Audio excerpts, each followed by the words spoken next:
Last week, I was finally able to discover world premiere at Walt Disney Studios Park, or rediscover what was once called Studio One, after a year-long transformation that completely changed the atmosphere and ambiance of what's inside that big box of a building. If you haven't been able to visit, hopefully that short 1-minute introduction gave you a small idea of what the space is like nowadays. However, there's so much more to explore, discover, and talk about when it comes to world premiere that in this video, I'll go over my thoughts on what works best, what could be better, and what unfortunately just doesn't work, while also trying to find out how it could become better with some changes. So with that in mind, let's roll the red carpet and discover world premiere. The moment you step foot into the park, the large Studio One facade remains unchanged, except for the signs on the sides of the several doors now reflecting the name change of the land.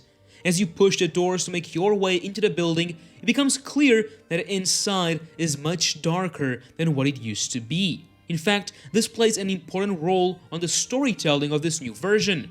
Whereas Studio One used to put you in the middle of a soundstage with sets dedicated to Hollywood at dusk, where a movie was being shot, World Premiere puts you in the middle of Hollywood at night during your big world premiere.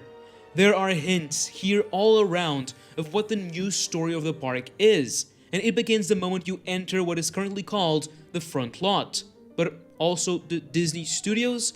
There's some confusion on what the actual name is, but that matters little to what the park is trying to tell. Just like all the great movies in the history of cinema, we begin our adventure in the studios where they're produced. These are inspired by the Hyperion Studios that Disney called home. The big soundstage with the one on the top centers this whole area, and inside it you move into the next step in a movie's life, its big premiere. That's what world premiere is all about. It's where you're supposed to leave the real world, as up next, you're jumping into the screen of some of your favorite movies, from Marvel to Ratatouille or Toy Story to The Lion King. As this can be evidenced by the fact you literally go through the Grand Disney Theater, the incredible new icon of the park that joins others like the Yearfell Tower, the Arendelle Castle, or Hollywood Tower Hotel. So, what changed? The second you enter, you realize how much larger the space feels. The right side saw all the fake facades removed and the creation of a much more open restaurant called the Hollywood Gardens. This that now has a new facade on the wall of the building, closing the space but truly becoming much more open. You might not notice it when you first come into the building, but you've passed under a very large facade inspired by the animation building in Burbank. This that has many windows giving us a peek into what the animators were working on. On the left, most of the facades remained, but with a lot of differences too, including the addition of walls on the sides that used to be open. This, the addition of new elements, the new paint job, and the lighting all work hand in hand to really make them feel like actual buildings, and not 2D sets like they used to be. I was surprised at how well they look, but we'll talk more about that later on. The gas station is no more, and in its place is a new, beautiful bluish Art Deco tiled building, which I would say is inspired on the Eastern Columbia building in LA. In front of it is the new Searchlight kiosk that sells sweet treats, and then at the back of the building is the marvelous new Disney Theater that really ties the whole thing together. The detail is incredible and it's very large. The neon sign is gorgeous and works in so many levels. Now, before going further into what I think about everything here, I just want to start by saying that it's my opinion that World Premiere is a big upgrade on Studio One. It's a much more impressive and immersive ambiance. Even if Studio One took the easy way by being themed to a studio set, the space works much better now. It's great to see Disney putting the investment in transforming a place like this, something that doesn't really give them direct new revenue streams, since the store, the kiosk, and the restaurant were already there. So, what works best? What are the strong points of World Premiere? I have to start by saying the ambiance. Unlike what comes out in videos and photos, the place is quite dark and has some amazing lighting. It really feels like you're in Hollywood at night. I have to put an emphasis on the lighting. It brings this whole place together. The buildings all have this dark blue vibe that used to be how old Hollywood portrayed nighttime, and I have to say it really works very well. Secondly are the set pieces. Everything from the existing buildings to the new restaurant and both the Disney Studios and Disney Theater sets. They are incredible. I already mentioned this, but I was very impressed by how they were able to use the existing store facades while making them feel like actual buildings. You can see how these new walls complete them with many extra elements like the external staircase on the Hollywood and Vine facade. The Hollywood Gardens restaurant is very inviting, and the dining areas offer some of the best ambiance of the whole park. This because all around you are these large projections that expand the whole of World Premiere and immerse diners and guests strolling by alike in this Hollywood that never was. I feel like the projections play a very important role on my positive reaction to the whole thing. They're completely animated, so you see all sorts of things happening all around, be that neon lights, planes taking off, fireworks every once in a while, and so many more.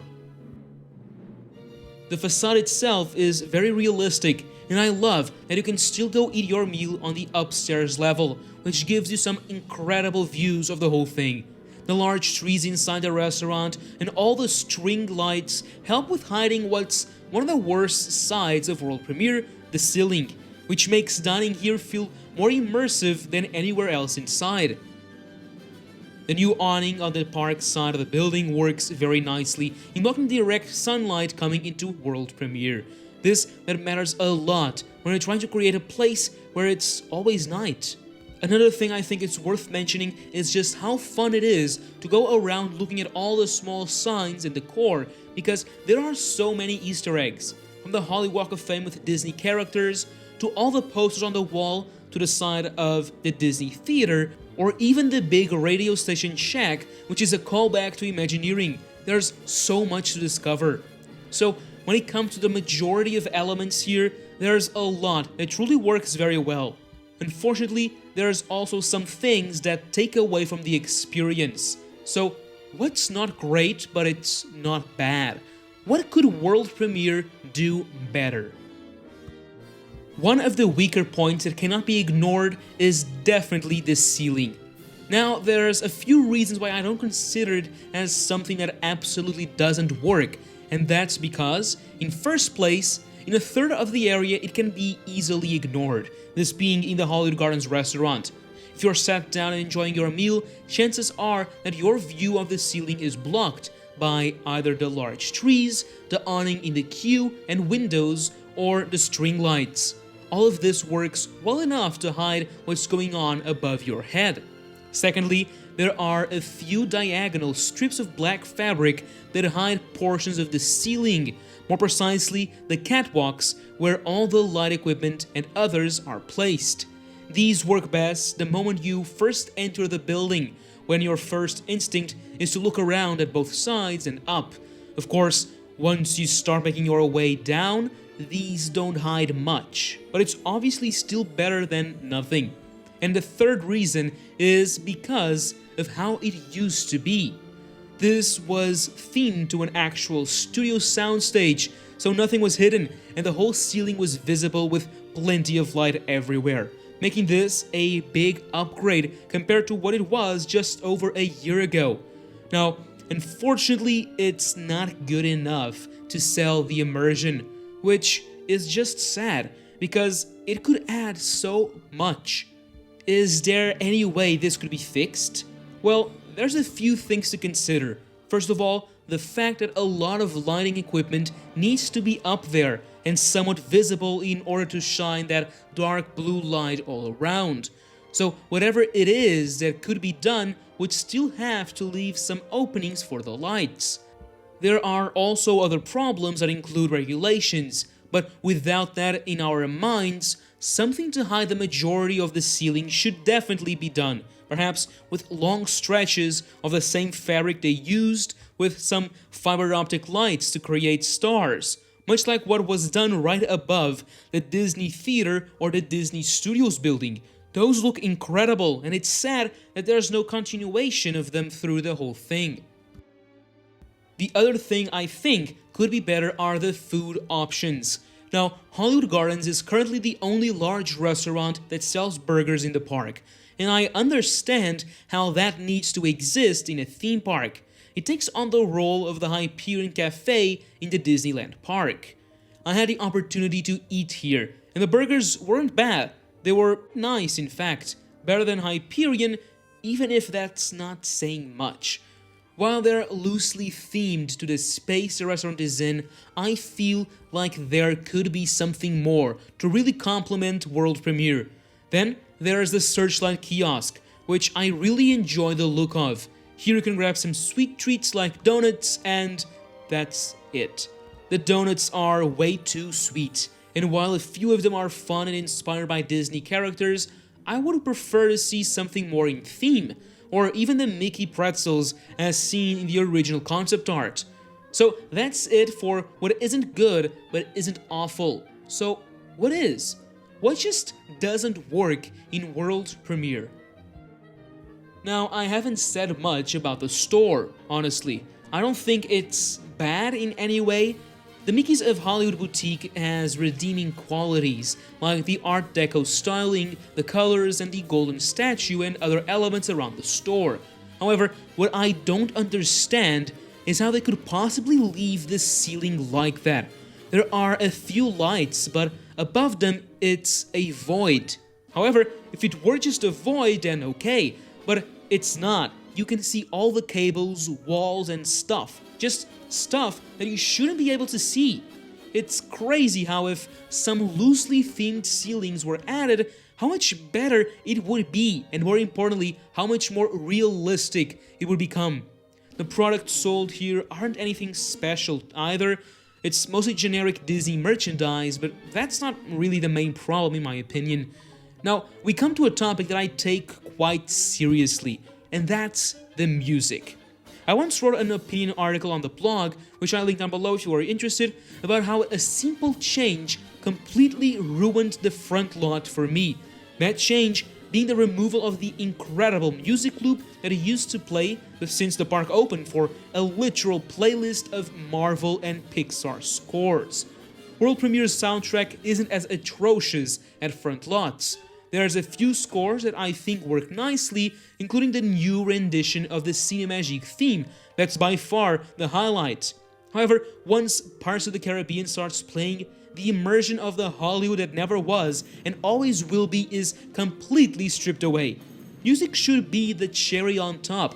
It needs to add something on top of a nice themed area. To do that, it should probably have something to do with the themed area it's being played in. This music loop expands beyond World Premiere and goes into World Premiere Plaza too. So when you're effectively a few steps away from Tower of Terror and listening to Star Wars, Captain America, or Pirates of the Caribbean, it makes no sense. The worst part is how absolutely stunning the old loops used to be, not only complementing the lands, but in some cases actually carrying them. So what would I propose? Inside World Premiere, the loop needs to be something you'd expect from a Hollywood party, maybe an award celebration like the Oscars. Hollywood Studios in Orlando has the perfect loop for this land, in the form of Echo Lake. It has that timeless Hollywood feel that would make World Premiere absolutely pop. However, this is Disney, and so once you exit into World Premiere Plaza, what about a music loop with completely new renditions of classic Disney and Pixar scores, but in a jazz style? Hollywood Studios' entrance loop would work wonderfully here. So you don't even need to record a new score, just borrow it. I don't hate the new World Premiere loop. I think it flows okay from music to music, with the exception of a few of them. And with a couple of changes, it could work okay as the new loop for Front Lot, even if I'd prefer the old one back or the entrance loop from Hollywood Studios. I have all the loops linked in the description if you want to check them out for yourself. So there you have it, folks. Overall, I welcome this project with open arms because I feel like it was a big upgrade. However, it has some issues that simply cannot be ignored, some of which are easier to fix than others, but even with its weakest points, World Premiere is a win.